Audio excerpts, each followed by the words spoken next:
Hey, what's up everyone? Adam here with brahwegotthis, and today I'm going to show you 5 zones in the Elder Scrolls Online that you should definitely consider playing through and experiencing if you are a new player just picking up this game. These also apply to vets as well, but if you are having trouble figuring out what zone you should play first, I'm going to help you see why certain zones are more desirable and help you not feel overwhelmed when picking a zone. If you have any questions, though, you can always come by my Twitch channel at twitch.tv/brahwegotthis Monday, Thursday, and Saturday. You can ask any questions there. You can also come by and check out the Discord. The links to Discord and the Twitch are in the description. And thank you again to my newest patrons, Inspired Sloth and Paul. Thank you so much, y'all, for that. And thank you to all of my patrons. If you'd like to become a patron, y'all, the link is below in the description. You can see early access to videos, vlogs, and much, much more, so check it out there. And if you want to check out our website at brahwegotthis.com, that is in the description there as well. But let's go ahead and jump into the video. So back in 2016, ESO became 1 Tamriel. ZeniMax changed the way leveling, questing, and scaling worked essentially. In the old ESO, you had certain zones that were level specific, so if you picked up a quest in one of the first base zones and didn't complete it until later in the game, it wouldn't give you basically any experience. Now with the 1 Tamriel update, every quest gives you scaled experience based on your level. This was an amazing change because it allows you to go to any zone, any alliance, or any DLC or expansion and complete it the way you want to. But the problem is you have so many options and it's so overwhelming as a new player. A lot of players ask me all the time, what zone should I start out in? They also ask me, what is the best zone to start out in for the storyline? These are hard questions to tackle because they provide a unique divide when trying to recommend zones for players. So what I'm going to do is I'm going to give you my 5 zones that you 100% should play, not taking into account the story, but then I'll give you the story progression zones in order so you know if you're going out of the lore order. When choosing what zone to play, I take a lot of things in consideration. I take the art or aesthetic of the zone. So many zones in this game are beautiful and they deserve to be explored.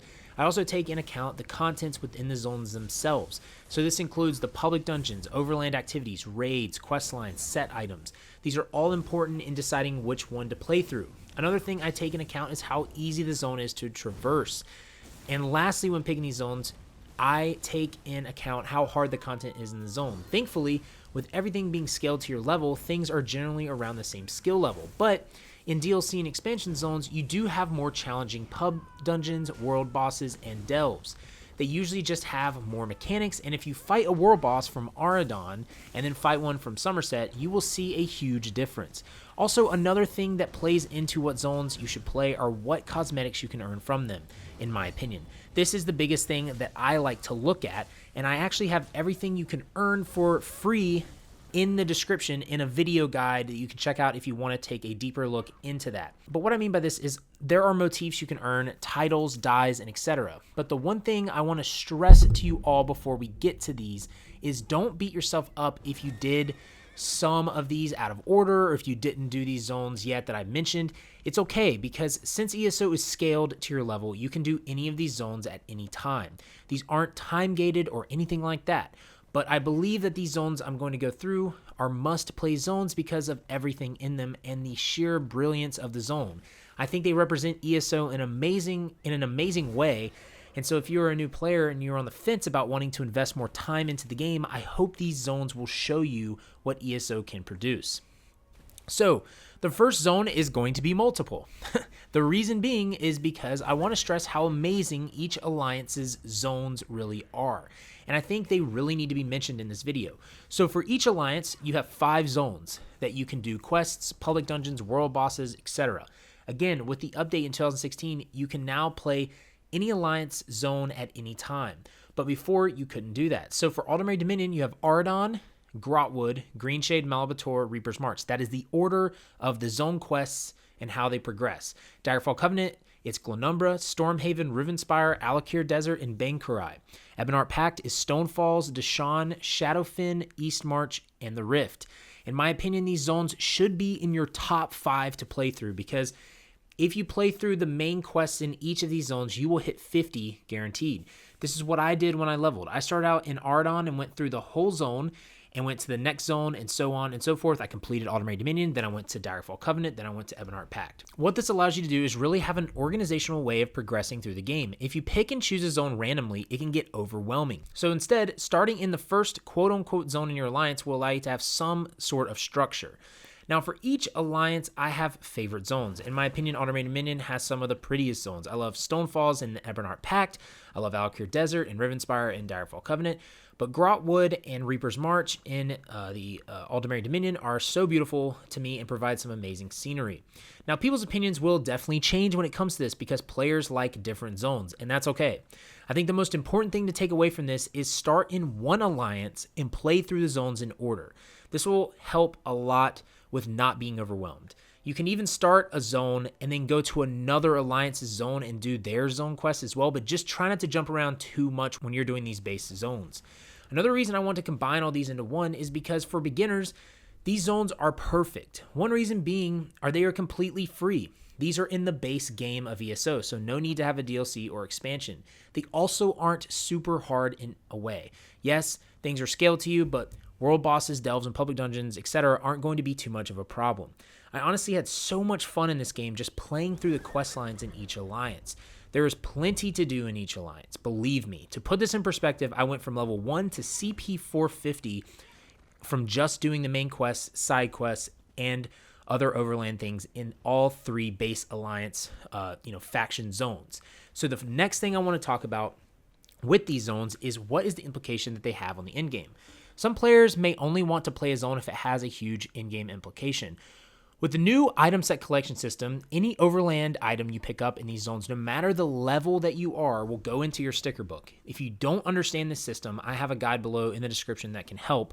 But basically, once you collect a piece, it is in your collection now forever, and you're able to reconstruct it if you have the crafting level and all that other stuff. This is a really nice feature for those of you that are just starting out in ESO because we didn't have this before and it's a game changer because there are some zones in the base game that drop some of the best in slot in-game sets in the overland. If you happen to pick one of these up below CP 160 before this item set collection was released, like the previous 6 years, it was useless. Now, if you pick that up, you have that in your collection system for when you are CP 160. And of course, you have to be able to craft it, but it's not useless anymore. And that is huge. So for in-game, these zones have importance. Lastly, the quests are beautifully done. And that is something uniform throughout the whole ESO experience. You will not find better questing in any MMO, hands down. The quests are actually enjoyable. It isn't go kill this for this. It isn't, just fetch quests. It's actual quest lines. And the side quests are quite hilarious as well. I highly recommend playing through the quest lines in these base zones, like the zone-specific quests. You also can get all types of achievements, titles, dyes, and many more cosmetics like that from doing that. So make sure you do that. You can't do daily quests for motifs in these zones, but you can find base game motifs in these. I'll explain more what dailies are here in a little bit. Now, number 4 on the list is Clockwork City. This is available through ESO Plus or buying the DLC. This zone is absolutely gorgeous and beautiful. It has amazing questing. It has just a really cool aesthetic. It's like Dwemer, mechanical kind of aesthetic. Its world bosses are challenging and very rewarding. It has a cool set item called Unfathomable Darkness, which I really enjoy using for stamina characters. This zone is also home to the Trial Asylum Sanctorium. This trial is a very challenging trial on Vet, and it can be challenging on normal as well, depending on your group, but it can drop some solid sets, including the Asylum weapons. It can also give some really cool cosmetics for running this on Vet and doing specific challenges. But the biggest thing that I love Clockwork City for, and the reason you should play it, is for the daily quest rewards. These daily quests are available in all DLC or expansion zones. They usually have you defeat, world bosses, delves, or various other activities. I have a complete daily quest guide in the description below to give you all the information you need. But these quests drop the Ebon Shadow motif styles and the Apostle styles. This is the style that you always see me wearing in my videos. It's this mechanical looking style that is like Dwemer-like. These can drop from daily quest coffers, and I highly recommend playing through the quest line to unlock all the dailies that you can do. Most of these are unlocked just by going to the city initially, but they are totally worth unlocking more for. Also, this quest line in this zone is quick and easy to do. And lastly, the side note, this zone is kind of a pain to traverse when you're riding your horse, but I think the other positives outweigh it. Number 3 is Hrothgar. This is from the Orsinium DLC, and they actually were having a sale on this pack earlier this a couple weeks ago, but I'm not sure if it is back on sale or not now. But this is an amazing DLC. You can also get access to this from having ESO Plus. Again, here are some key highlights from this zone. It again is breathtaking visually. The questing in this zone is considered one of the best quest lines in the game by many players. It is a wintry wonderland with rich side quests and characters. It is fairly easy to traverse and not get lost in. It is home to 6 world bosses and delves that are fun and challenging. And for me, challenging content makes a zone fun, at least in my opinion. Farming these bosses and doing quests, looking for chests, open up the possibility of getting and farming for one of the best overland sets in the game, and that is Briarheart. This set sells for a lot on Guild Traders and is one of the best sets for stamina DPS classes. It's very desired and probably always will be. Also, this zone is home to 2 public dungeons, one of which, Old Orsinium, has a great leveling loop in it, and there are a lot of guides on this, by the way, out there that you can check out. I don't have one on this. Maybe I'll make one at some point, but it is a common leveling spot. Another massive thing in this zone is the Maelstrom Arena. This is one of the most popular in-game activities in the game that is a solo experience. This drops the Maelstrom weapons, and some of these are best in slot for some builds. Also, there is a set crafting table here called Law of Julianos. That is a popular Magicka beginner set, and the cosmetics in the zone are great as well. Doing quests, getting achievements, and other activities will give you costumes, titles, dyes, and you can do daily quests as well. And these will give you the Trinimac motif and the Malakath motif, which look amazing. Number 2 is Greymoor, and with Greymoor, I'm including Blackreach. This is the latest expansion that ESO provides. You will not be able to get this through ESO Plus. You will have to buy the expansion, but you just have to play through these zones. It is fantastic. The questing is impeccable. The aesthetics of the vampires are all amazing. The zone looks beautiful. Blackreach as well is so beautifully done that it should honestly have a ranking for itself. But besides all the questing and everything, the zone has so much to offer you. You have Harrowstorms, which are dolmens but way cooler and drop way better loot. You can get Vile Coagulant from these, which sell consistently for a lot of gold. You can get housing recipes that sell for a lot. You can get other loot that will sell for a lot. But the experience of a Harrowstorm is just so much more fun than a dolmen. The world bosses and delves are again so fun to do and very challenging on the world boss side of things. The public dungeons are amazing in this zone.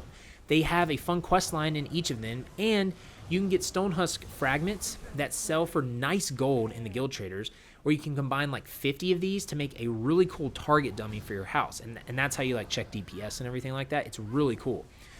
Along with that, there are so many other more cosmetics you can get from the zone, from the new activity Antiquities that comes from Greymoor. This spans to all zones in the game, but there are a lot of antiquities that you can get in Greymoor. It is such a fun activity that can award markings, motifs, and amount that you have to put together, housing items, gold, and so much more. You can get titles, dyes, and other cosmetics as well, like I said, from doing this or achievements. And there are daily quests that you can get, like in all the expansion zones, that drop housing recipes, motifs, and set items. These dailies are defeating world bosses, delves, and Harrowstorms like most of the other zones. One of the big things that I just mentioned, though, was set items. This zone has some amazing sets that it introduced, one being the Overland set Venomous. This is a stamina DPS set that is one of my favorite sets in the game now. You also have the Winner's Respite, which is a healing or tanking set. I love this one as well. This zone is fairly easy to traverse as well. And lastly, the trial Kind's Aegis is a very fun trial to do. And if you complete this on Veteran, you can get an amazing boat for your house. You can also get motifs from this trial too and some sets. And number 1, the zone that needs to be played is Summerset. This by far is my favorite zone in the game. It is home to a slew of activities, quests, characters, and so many beautiful aesthetics. This zone is one of the prettiest zones in the game. It's easy to traverse, and it's just breathtaking. It has an amazing quest line that opens up another quest line for the Psijic Order in the Artaeum, which again is a beautiful zone. This is available with ESO Plus or with the purchase of the DLC. This has public dungeons, world bosses, delves, and new dolmens called geysers, which are pretty fun to do. It is home to an insanely important trial for endgame, Cloud Rest. This trial drops sets that honestly is very useful for any class now. You have Sororias for Mage DPS, Reliquin for Stam DPS, Olorime for healers, and Gallenway can be a healer or tank set. It's also got amazing achievements in the trial that are very challenging to do for those looking for that specific kind of content. It has one of the best motifs in the game, Welkener from the Trial. These are the wings that you see on me sometimes on characters. This zone introduces jewelry crafting, which is important for in-game, along with Sigic Rifts, which have some pretty nice loot in them.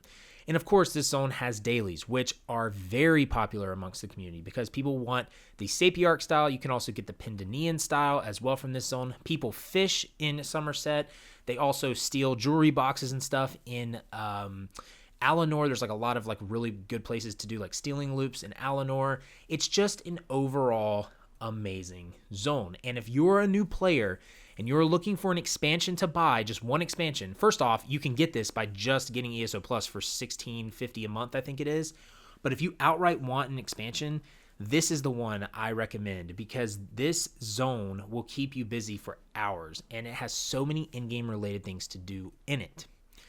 Now, briefly, I'm going to go over some of the lore specific things with you that for those that are interested in making sure they don't play zones out of order. I'm going to post a link in the description from this Reddit user, Thean Tundris. There's Thean Tundris. Thank you, Thean. This chart was a flow chart that they posted on Reddit a while back for specific lore paths to do everything in order according to the lore. And this goes all the way down to your alliance, and it includes dungeons and all other stuff. What I'm going to do is briefly explain the order and gist of it. I don't have time to go into all of this.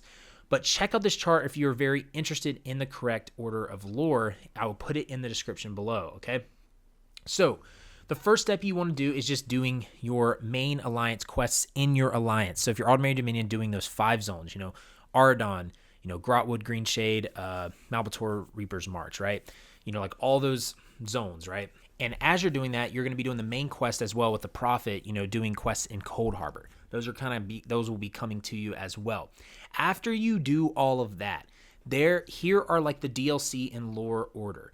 You've got Craglorn, Imperial City, Rothgar, Thieves Guild, Dark Brotherhood. Then it goes Morrowind, Clockwork City, Summerset, Murkmire, and then it will go Ellisware, Southern Ellisware, Greymoor, and the Reach. Those are the orders that you can do the quest lines, and make sure you aren't, messing up the lore or anything like that if you really care about that. But it goes into detail below in the description with the dungeons. It tells you like the dungeons you should do, all this other stuff. It's crazy, y'all. Check it out in the description. But that is it, y'all. Those are the zones that I think are very important for newer players to do or at least experience if you want to invest a lot of time into this game. I hope this helped you all out. If it did, make sure to leave a like, subscribe, heavy attack that bell icon to stay up to date on content. You can always come by my Twitch stream, twitch.tv/brahwegotthis on Monday, Thursday, and Saturday. Link is in the description. Discord link is in the description as well. You can check me out on Twitter @brahwegotthis and my website, brahwegotthis.com. But until next time, y'all, remember to have faith, be great, and I'll see you on ESO.